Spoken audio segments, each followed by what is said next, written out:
Hello, and welcome to the 2022 Virginia Festival of the Book, presenting To Reimagine Time, Historical Fantasy. I'm Sarah Lawson, Associate Director of the Virginia Center for the Book, a program of Virginia Humanities. Thanks for joining us. A couple notes before I hand the program over. Please share your questions for the authors using the Q&A tab on Zoom. Also, this event has optional closed captioning, which you can turn on and customize at any time with the tab at the bottom of your window. If you haven't already read today's books, we hope you will. For details about how to buy them from a local bookseller, visit vabook.org, where you can also explore the schedule of upcoming programs and watch past events. While you're there, please consider making a donation to support the festival's ongoing work at vabook.org/give. Thanks to our bookseller for this event, Fountain Bookstore in Richmond, Virginia. Now, I'm pleased to introduce our speakers. Natashia Deón, author of The Perishing, is an NAACP Image Award nominee, practicing criminal attorney, and college professor. A Pamela Krasny Moral Courage Fellow, Dion is the author of the critically acclaimed debut novel, Grace, which was named a best book by the New York Times. She has been awarded fellowships and residencies at Prague's Creative Writing Program in the Czech Republic, Dickinson House in Belgium, and the Virginia Center for Creative Arts. Nicole Glover, author of The Undertakers and The Conductors, works as a UX researcher. A bike commuter and a running enthusiast, she enjoys baking and figuring out what to read next. She lives in Norfolk, Virginia. And Shelley Parker-Chan, author of She Who Became the Sun, is an Asian Australian former diplomat who worked on human rights, gender equality, and LGBT rights in Southeast Asia. Raised on Greek myths, Arthurian legend, and Chinese tales of suffering and tragic romance, her debut novel, She Who Became the Sun, owes more than a little to all three. And our moderator, Dr. Grace Gipson, is an assistant professor in the Department of African American Studies at Virginia Commonwealth University. Thank you all so much for being here today. Grace, take it away. All righty, thank you. Thank you all for coming out and joining us. I'm gonna already claim we're gonna have a good discussion conversation here. So let's just dive right in. And so as folks can see, I have on one of my literary inspirations, and Octavia Butler. And so I want to ask each of the authors, who are some of your literary inspirations? Who kind of motivates you, or who pushes you in a way to write, why you write? And anybody can jump in. We'll start. I was going to wear my Octavia Butler t-shirt instead. I wore Ursula Le Guin. You can't really see it. I like yes. But now I feel like I really missed that opportunity for us to match, because Bloodchild blew my mind when I read it the first time. Absolutely. So I'm very excited for the upcoming TV series based on Butler's works. But yeah, Le Guin is probably one of my inspirations. Okay, all right. Natasha or Nicole, whoever wants to jump in next. I'll go since you said my name first. No pressure, Nicole, no pressure. That's right. Oh man, I love Sapphire's Push. I love, there's poetry I'm reading right now, Pablo Neruda, Winter's Garden. Octavia Butler, of course I keep saying, I'm going back to that too. And yeah, I think that's what I can think of right now off the cuff. Okay, good. And Nicole, close us out with this.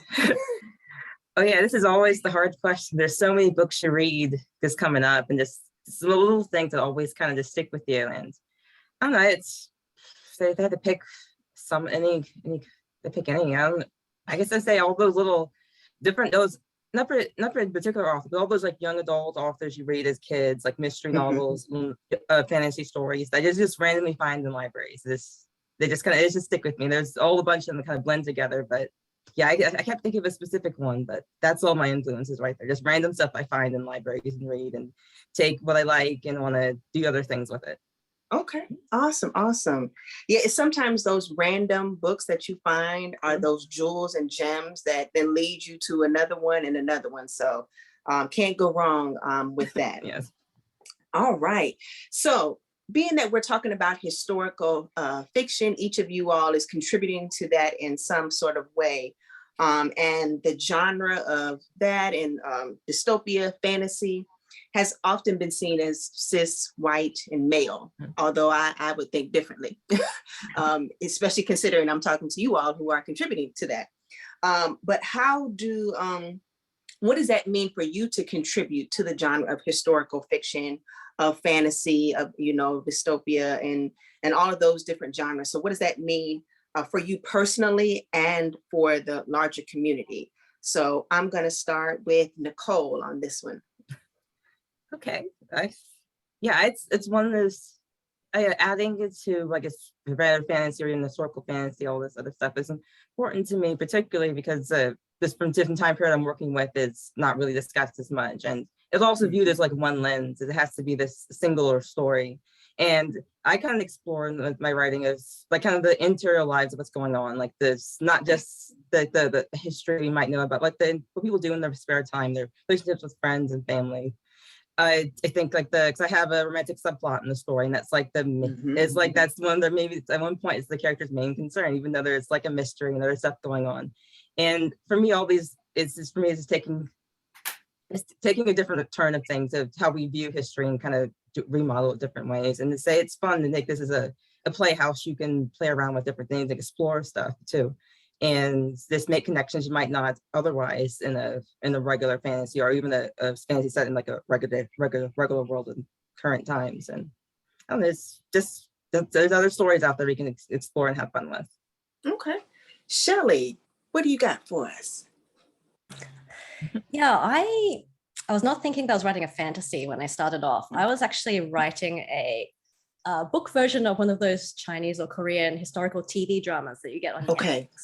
So I was in conversation with those, and they are extremely, the Korean ones in particular are very conservative because they're designed for a very global audience. So queerness it's very much not present. So I did want to write like this big sweeping mythic historical seeming book, but I'm really playing in that like romance sandbox of ancient Asia. It's not particularly historically accurate, but what I wanted to do is bring in that queerness that we never saw and just have fun with that. Like in the West, we had Mulan. The original Mulan is actually not really about gender. It's this kind of nationalistic story about this girl who, puts aside her gender, which is quite attached to uphold, the Confucian values of her country. And I was a bit like, well, I actually want a Mulan type story that is about gender. So like Nicole said, it's just really fun to play around with all the existing pieces and then twist it to how you want to see the world. So. Absolutely. All right, Natashia.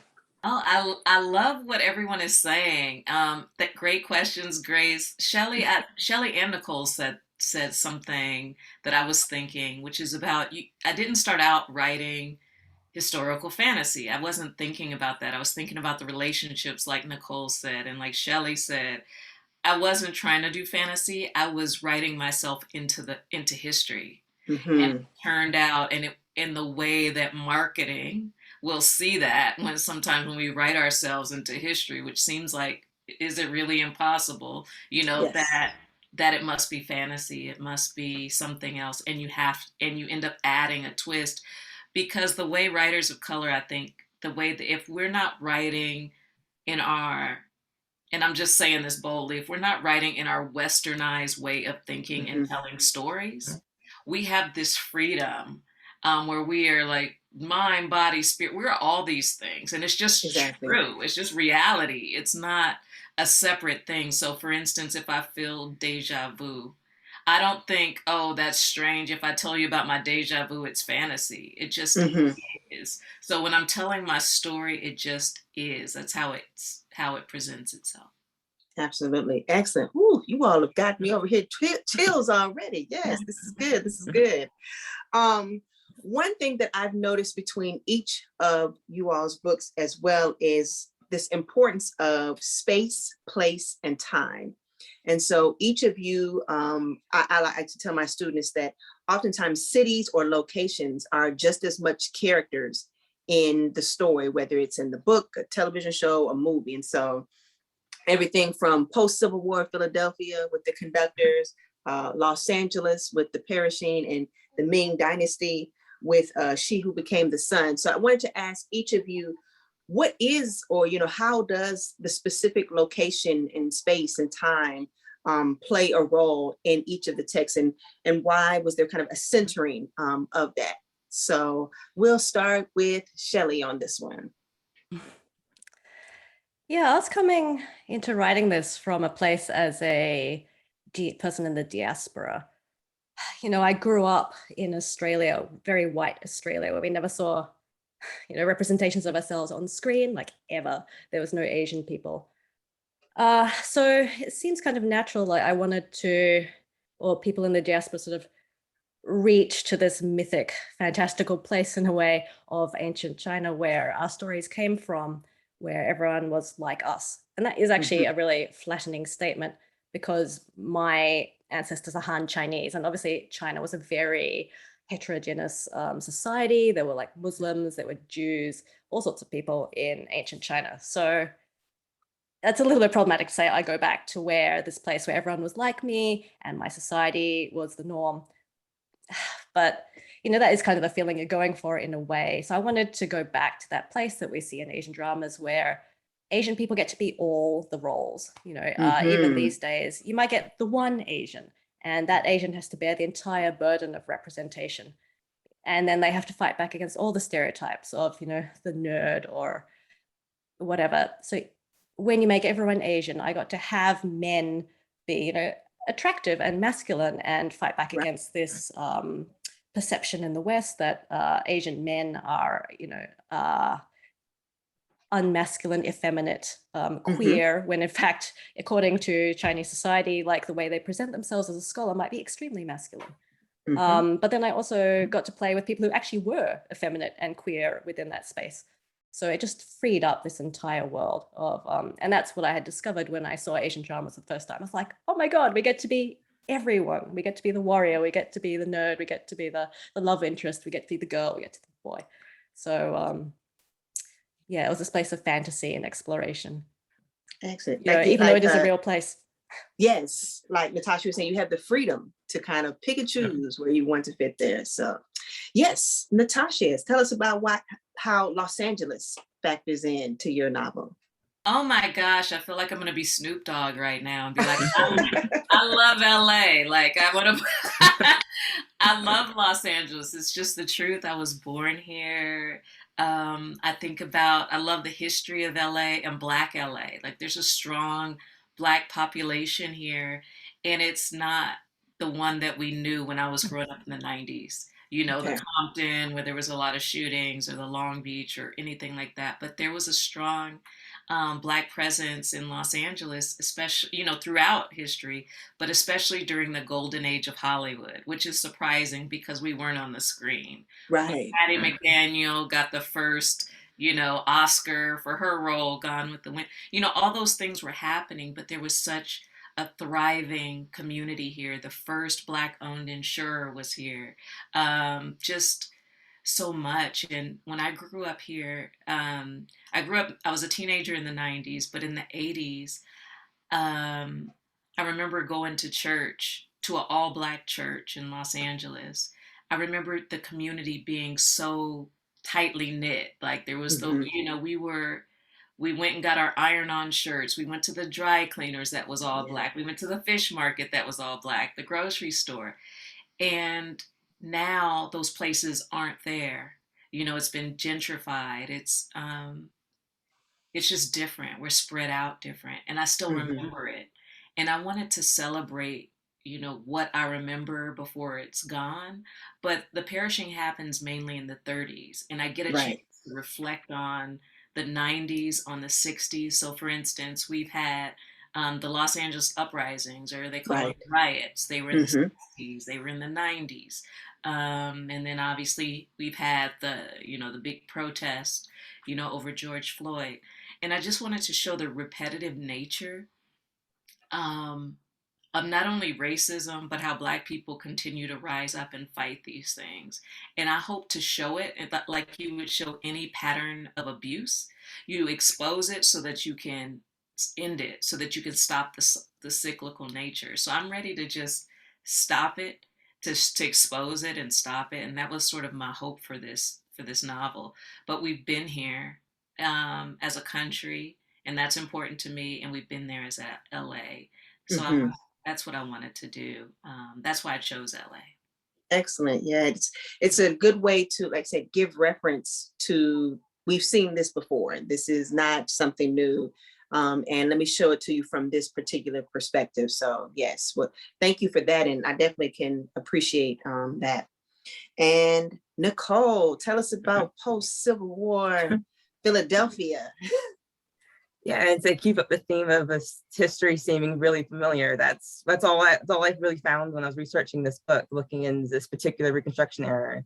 And I kind of fell into Philadelphia through the research, as well as just there's so many interesting things going on in that time period, and just seeing all this really fascinating of Black figures in Philadelphia before Civil War and after Civil War, who were doing things from working with the Underground Railroad that time period to almost as setting up some mutual aid societies, different businesses, and just having a strong community. And in some ways just focusing on this, making that the setting of the book, and making that a strong presence in the book is a way that kind of illuminates the community that in that time period that people might not be aware of.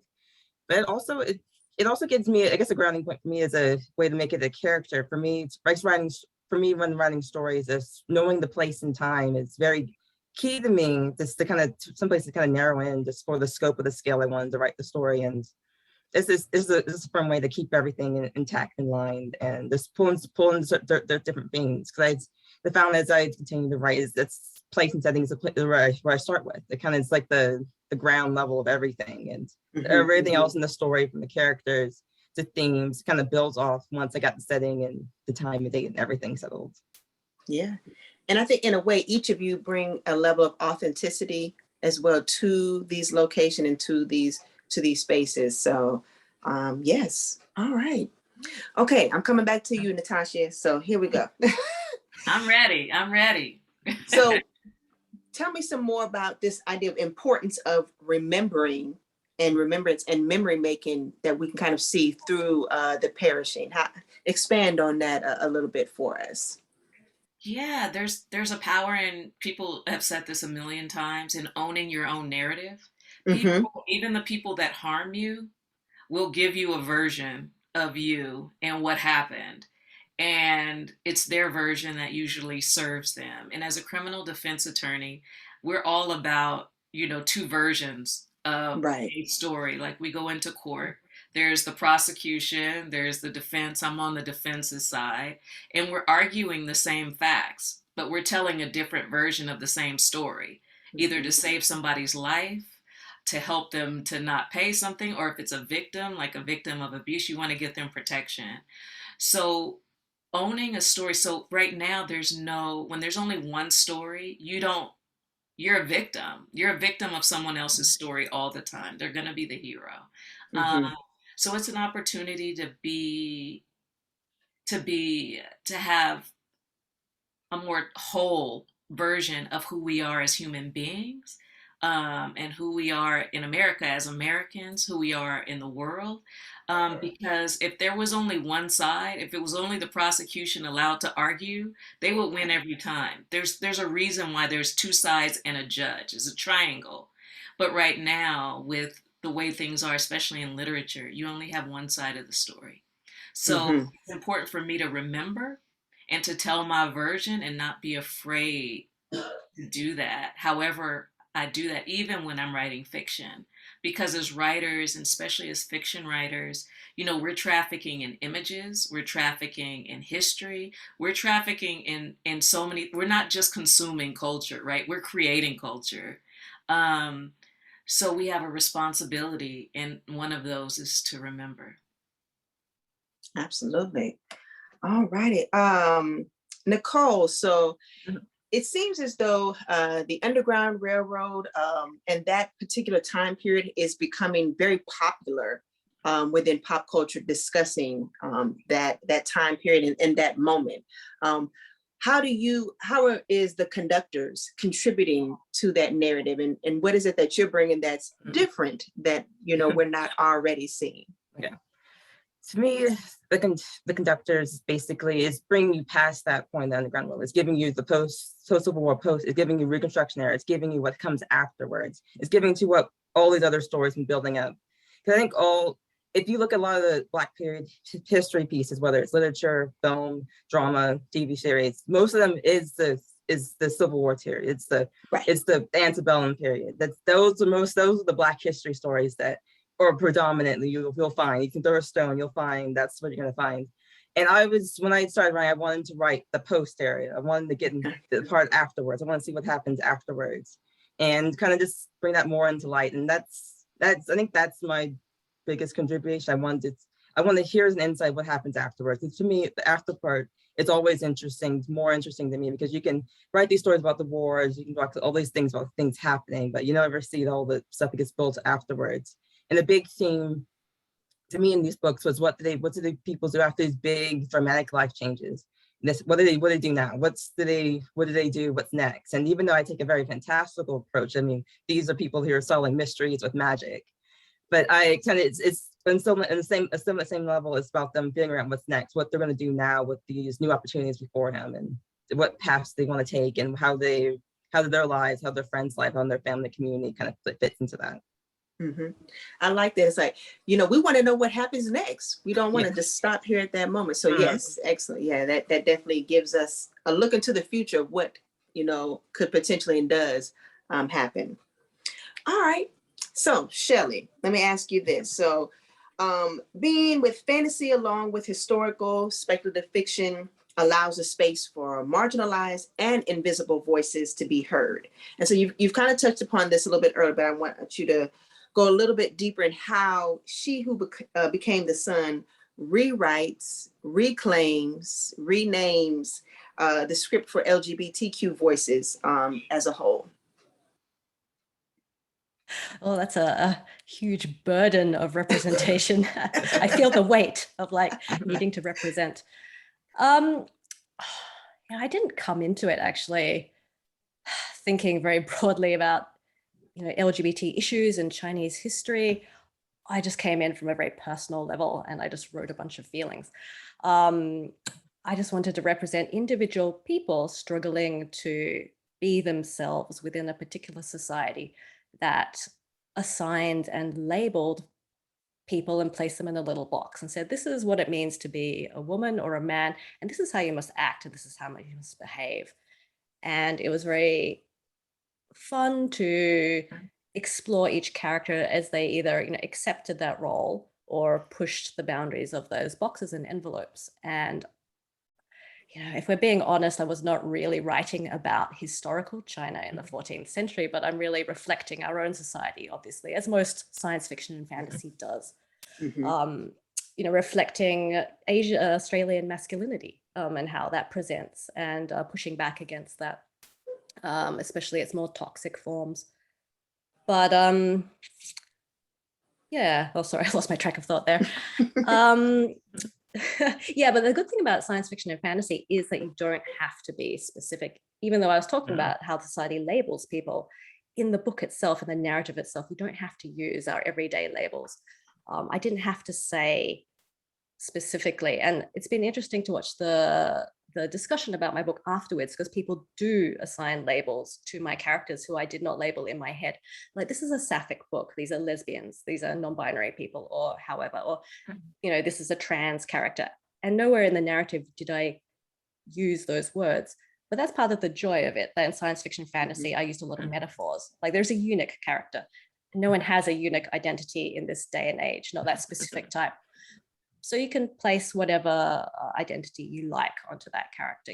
Do you see him as a trans man? Do you see him as non-binary? Or is he just simply someone who has dysphoria and is uncomfortable with where he is in society? I think a lot of us can relate to that in racial terms or gender terms. It doesn't have to be about sexual or gender identity. So yeah, science fiction fantasy is a fun space for that because it gives you the freedom. And I wasn't trying to do anything too specific. Well, you did a lot, even without having to be specific. So you did put the work in, and us as readers are kind of, giving our stories and telling our stories too from that. So yes. All right. So I have a statement that I'm going to drop here, and I want, whatever the first thoughts that come to your mind when I say it. So don't think too hard, just whatever the first thing that comes to mind, how you would respond to it. All right, and I'm just so we know the order, so that way you can prepare. So I'm gonna start with Nicole, Natashia, and then I'll close with Shelley. All right, the thought is writing as resistance. Writing as resistance. What does that mean to you, Nicole? One thing was a lot of stories seem to be about love, family love, friend love, romantic love, and just because all those stories is how people get to stay together against all odds and do things and fights, make up, and fight against the world together, basically. So. Okay, all right, Natashia. Oh, so the first thing that came to me is the resistance is I guess tied to what Shelley is saying, is resistance of being put in boxes. Boxes of history that's been told, boxes of gender, even of race.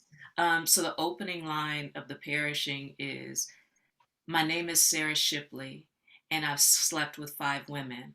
But since I married a man, no one asks the kind of persons I choose anymore." Right. So I have that line because I wanted her to be whoever the hell she wanted to be. And sexuality was something that like Shelley was saying, is something that other people will assume and also assign. So that to me is resistance, is resisting every way, in any little way that we can, to push back against what's expected. All right. And Shelley. Yeah, I was thinking about resistance is pushing back against, like Natasha said, who people say we are. So when you write, it's like, I'm not who you say you are. But also in our society, lives are assigned different values. So writing and this type of story I tell is saying, actually, my life has value no matter how you see me. I resist and I tell my own story, and I prove to you that my life is as worthy of existing as yours is.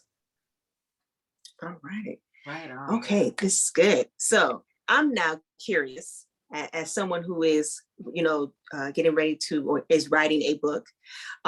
What is you all's writing process? What is that like? Do you have a routine? Are you a day person or in middle of the day? So what is the process like for each of you? So I'm going to start with Natasha on this one. Oh man, see, it depends on what day you ask me that question. I was gonna try to be like somebody else here. Don't ask me. So right now, I'm writing early in the morning if I can get up. So if it's like 10 a.m., I'm like, my whole day is ruined. Now I can't write. I miss the best hours of the day. But I write when I can. That's just real talk. I have a family. I have my mom. I'm a caregiver of a disabled son and a disabled mother. So it's just, I write when I can. Usually it's when it's quietest is in the morning. And after that, there's something to do all the time. So I can't be one of those people that, shuts out the world for a time. I just don't know how the day is going to go. So I write when I can, and it's valuable enough to me that I keep showing up every day, to do it. Absolutely. Shelley, what is the ideal moment, the ideal time for writing, or is there one? The same as Natasha. It's early morning, and I also really experience that feeling of like, oh no, the day is ruined if I've slept in and it's 9 a.m. Because for me, it's the quiet hours. I have a little cupboard under the stairs that I developed during the pandemic, and I can just really shut the door and lock the world away, which is definitely a privilege I have. And I feel very guilty most of the time because I'm like, oh, my inspiration is not coming. And then I see on Twitter all these other people going, I wrote for 20 minutes in the car while my children are screaming at home. I mean, I have a child also, but she's old enough that she doesn't scream and bother me too much anymore. But yes, I do have my little private space, and I try and do a couple of hours in the morning. Okay. And Nicole? Writing, I'm more of a night owl, so no. So I'll write late into the night, sometimes later than I should write.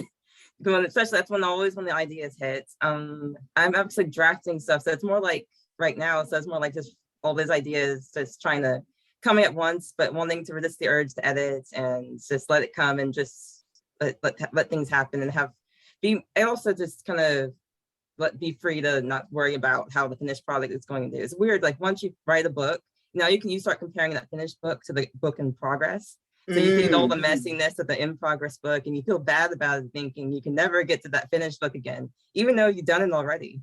And it's weird. That's the weird thing about writing. It's like you're just always comparing yourself like that. Okay. Yeah, I'm a night owl as well too. I tend to do my best, work and writing then. So I was glad when Nicole said she was a night owl, because I was about to feel bad that everybody works in the day. So yes. So yes, a good balance there here. So all right. How did each of you come up with your titles for the book? Was it kind of you already had the title, or did the title come later? Or was there a process that came with it? So I'm going to actually go back to Nicole and start with you on how you came up with the title.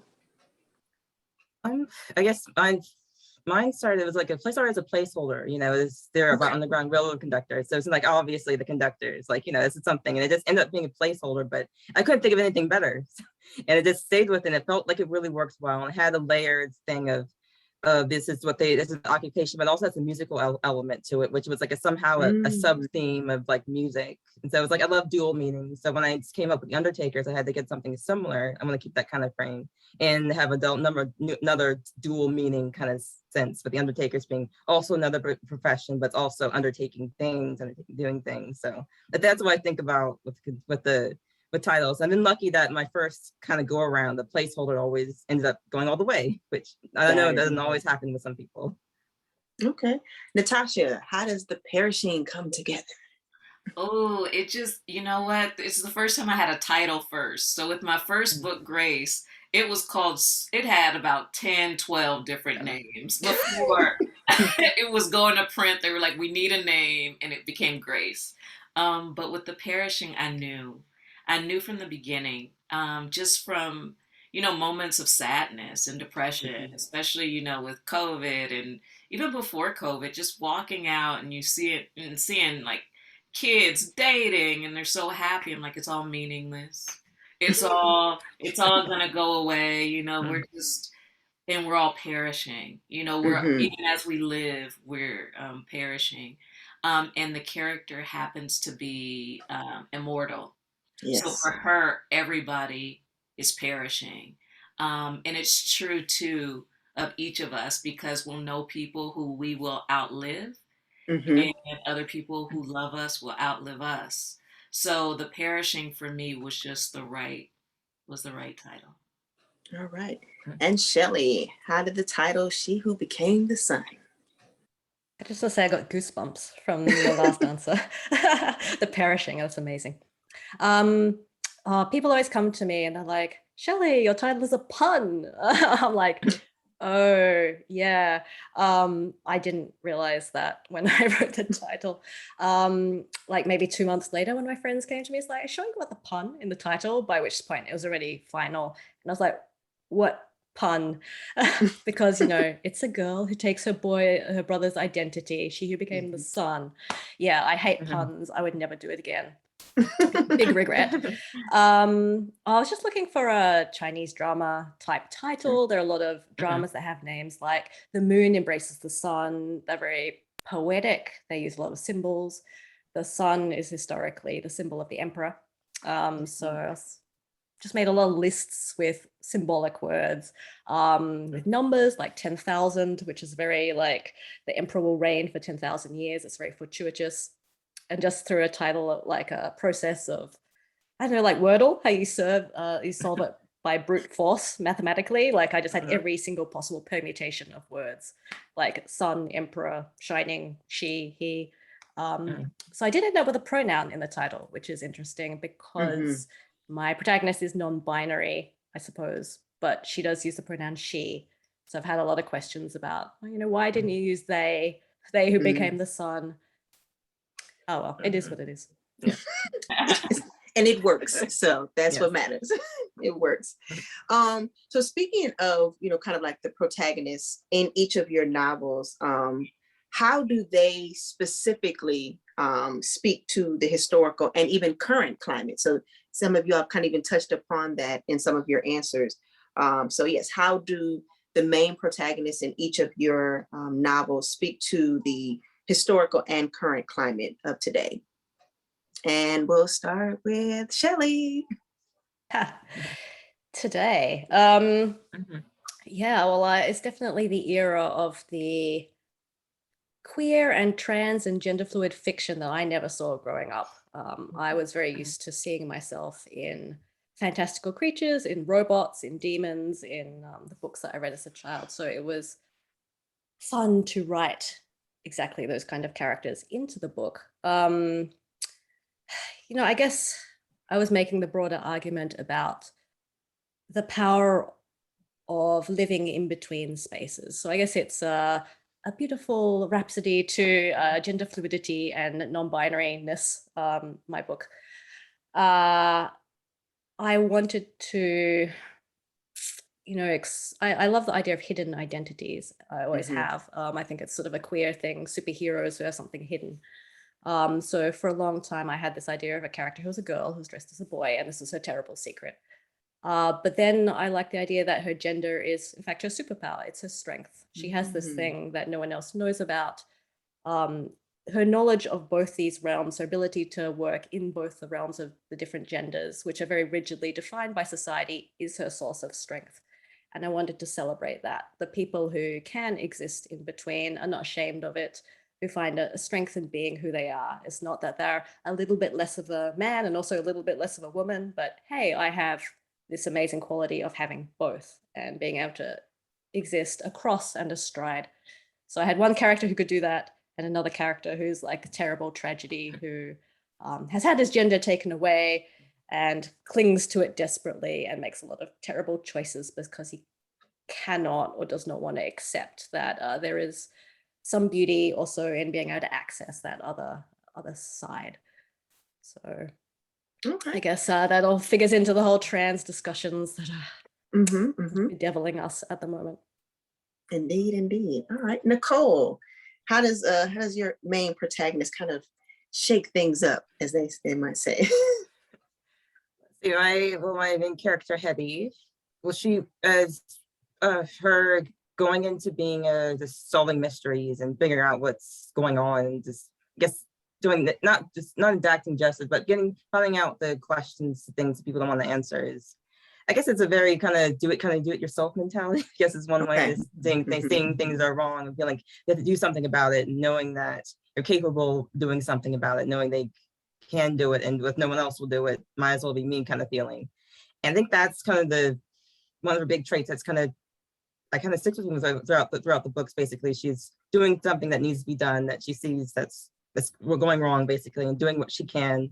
And although there's temptation to try to do as much as she can possible in the world, she kind of focuses on the world she can influence. It's mostly the community, her circle of friends and family, and so forth, and trying to exact change as best they can, basically, for the most part. Which so I think as much as what we all kind of strive to do, and no matter what time. All right, and Natashia. I think I wanted to, something else. I was going to answer it one way, but something else is coming to my mind. So I remember when I was probably, 19, 20 years old, I was working in this office, and this woman, it was an all-white office, and she was asking another woman who began dating a black guy. She says, "You're going to marry him? What about the children? Society is going to be so, what about the children?" And I was just like, I don't even understand the question. Why don't I understand the question? I don't understand the question. What about the children? And then it also reminded me of a riddle that they gave me in, I don't know, 6th grade. It was supposed to be a riddle, but I didn't get it. It was like a boy was in a car accident. He goes to the hospital. He's in a car accident with his dad. His dad is paralyzed, can't speak. The boy goes to the hospital, and the doctor looks at the son and says, "I can't operate. This is my son." Who is the doctor? And I was like, I don't get it. That's his mom. And everybody's like looking around confused. I'm like, I don't get it. and it was the mom. Like, of course it was the mom, but the point was for it to focus on the way society thought that a woman could not be a surgeon and Right. that a biracial child couldn't thrive in society. And that's the thing. So when I wrote The Perishing, I say that because the main character has been both men and women throughout. Okay. So Okay. sometimes she comes back as women, sometimes she's men, and it's not a big deal. Like Hmm. that's it just is. And I think I've always known that. So my background religiously is Christian, but I never saw a God, when they say he, who's like shooting his wad over nature. I never Hmm. saw penis there, never saw vagina. When I think about a spirit, I'm not thinking about the spirits that I believe that are in us or soul or whatever. I don't know. I'm not thinking it has it's gendered. Like it just is whatever this thing is. Right. So I don't understand the question, when I'm thinking about gender issues and things. So I wanted to skip in time to a future where I don't think that this is an issue, sort of thing, Hmm. even though I know it's important because what I wanted to do is write about systemic racism and talk about how a place like South Central LA used to be like the Beverly Hills of Black people. Right. Where in the 90s all the gangster rap came out of it, but in the 30s 80% of Black people there owned their homes. Like it was normal for it to be a beautiful place. And it was unlike that for any other group of people. It was the richest, W.E.B. Du Bois said it's the most seated group of Black people in the nation that he had ever seen. And even the when the stock market crashed and the Great Depression came and millions of people lost their homes across the nation, in South Central LA they didn't. And it was the Hmm. laws that came after that made it impossible for them to like do regular things like repair their homes and have their children get jobs. So I wanted to talk about systemic racism, how it went from that place to where it is today. All right. And I want to throw in, if anybody is watching us live that has a question for these amazing authors here, please feel free to put that in the Q&A Zoom chat there. And if not, I have many more, even though I don't have so much time, but I got a couple more just in case if anyone doesn't. So just to kind of bring us on home, so to speak. I wanted to ask each of you, what are the takeaways that you want readers to get from reading your book? And so I'm just going to push, everyone should read each book here. I am almost through with all of them and definitely very much excited that I actually read them when I did. So there was something about it that worked reading all three of these. So that's my personal recommendation to everyone. Definitely, please go out and purchase it. But what is the big takeaway that each of you all want readers to get, as it relates to each of your books? And we will start with Shelley. So I guess my book is at its heart escapist. But the takeaway is, we write about the hero's journey. So the hero is the person who has the courage to be themselves. So my book is, a heroic rise to power. So, go away from it thinking, let me have the courage to be who I want to be, and damn society for telling me otherwise. I like that. That's good. Nicole. Mine, my takeaway is have fun mixing up different genres together. Add some fantasy, add some slash and mystery, and to see what happens and kind of playing you can amazing things happen. So you mix things together and can have a lot of fun with doing different things with just mixing up the genres. All right. And Natashia. I hope that The Perishing fosters hope. That's what I would want to do, that things don't have to be like the way they are, the things that harm us and hurt us in the world and in culture. It doesn't have to be this way. So I hope that when people see that it has been that way, we can actually take control of the narrative and we can actually be kinder to each other. That's what I would hope. All righty. Well, let me also say again, thank you for each of your work that you all have done through each of these novels.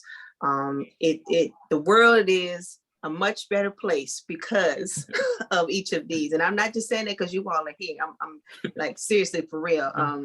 It's important to have texts like these. And I'm even trying to figure out how I can insert them on my syllabus for my classes here. So yes, but no, like I said, thank you all for the contributions that you are making to historical fiction. And even though each of you said that was not the intent, the original intent, I'm glad that it did work out that way so that we can, in a way, reimagine, what historical fiction is and what it can bring to us and to the literary world.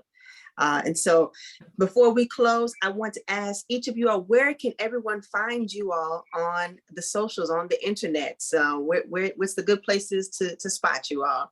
And we'll start with Natasha, go to Nicole, and close with Shelley. Sure, I'm just at my name, so Natasha Dion, at Twitter, at Facebook, at Instagram. That's me. All right, easy, real easy there. Yes. Nicole? Yeah, I think it's a little bit creative because my name's some as is. But anyway, you can find me on my website, nicole-glover.com. I'm on Twitter, Nicole0, like the number 0 and Glover. And those kind of places where I'm kind of hibernating on social media right now, but that's where you can find me. All right, and Shelley. Yeah, I'm also trying to take a break from social media because I have a manuscript due, but I'm Shelley P-Chan at Twitter. And I think that's the only place. I'm too old for book talk. All righty, good deal. Well, it is time for us to wrap things up. Thank you all again for taking the time to talk with me and be in conversation with each other to talk about each of your novels. Thanks to Natasha, Nicole, and Shelley. Got to make sure I say your names. So it's important to say each of your names. It's got to know and make sure you all know who these authors are. And also thank you to everyone who tuned in today with us. Please and do consider buying each of these featured books as well as others from your local bookseller, and also using the links that are provided on vabook.org or through the links that have been provided in the chat. And also, you can explore the rest of the 2022 Virginia Festival of the Book schedule, which runs through March 20th at vabook.org. So once again, thank you. Everyone enjoy your weekend, enjoy your Friday, and happy reading.